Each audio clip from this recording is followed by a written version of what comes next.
Bonjour à tous et bienvenue sur cette nouvelle analyse technique crypto-monnaie faite pour le compte de la page Facebook cryptagora.lu. Et nous avons donc une configuration qui est en train de bouger sur le Bitcoin. Alors, dans un contexte de crise sanitaire et économique, les investisseurs sur crypto-monnaie vont attendre avec impatience le troisième halving du Bitcoin. Alors, il devrait avoir lieu aux alentours du 12 mai prochain.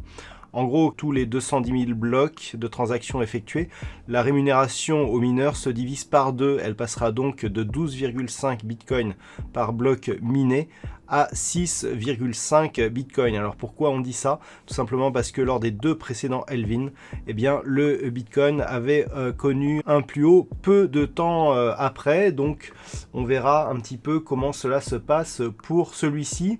Alors la configuration technique, on dirait qu'elle anticipe cette hausse puisque nous avons ici un mouvement haussier qui vient de casser ici une résistance oblique que l'on surveille depuis quelques mois. Donc on a ici des contacts qui laissent à penser qu'on est venu ici tester donc cette nouvelle zone. La semaine dernière, sur une vue daily, j'attirais votre attention ici sur un retour sur la zone ici des 9180 $ pour un bitcoin. Nous avions identifié ici cette résistance qui était juste au-dessus. Alors hier on a cassé donc cette zone avec énormément de volatilité.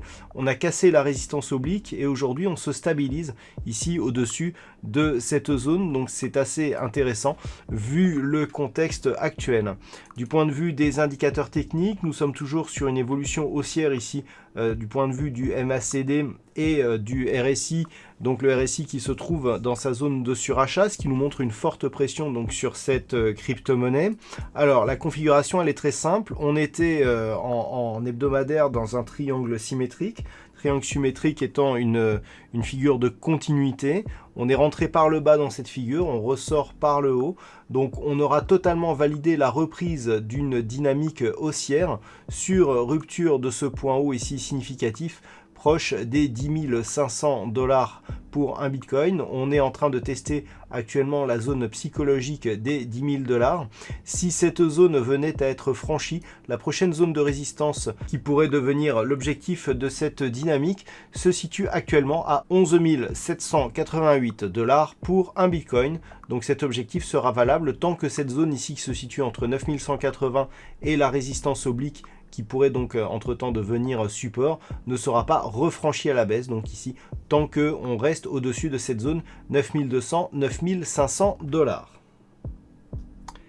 Concernant l'Ethereum, nous avons évolué toute la semaine dans ce range, range qui était déjà celui de la semaine dernière, donc entre 198 et 215 $. Donc cette évolution ici totalement neutre sur 2 semaines nous laisse quand même dans une dynamique plutôt haussière, puisque nous pouvons constater ici que les cours évoluent donc avec des contacts répétés ici sur la bande de Bollinger supérieure et des petits contacts ici sur la moyenne mobile 20 exponentielle qui agit comme un support. Donc on est venu quasiment au contact ici de cette moyenne mobile et on s'est tout de suite porté ici sur la partie supérieure du range. Donc un franchissement ici de cette zone des 215 $ validerait une poursuite de cette dynamique en direction de la prochaine zone de résistance qui se situe à 250 $. Du point de vue des indicateurs, nous sommes ici sur une petite divergence baissière au sens des histogrammes du MACD qui n'est pas confirmée ici par le RSI. Le RSI, quant à lui, était rentré ici dans sa zone de surachat avant de se stabiliser en zone neutre. Donc attention, si nous regardons ici le timing avec lequel l'Ethereum est sorti ici de sa zone de surachat et le RSI, on a marqué ici ce point haut et ensuite on a eu cette perte donc de dynamique sur ce mouvement de latéralisation.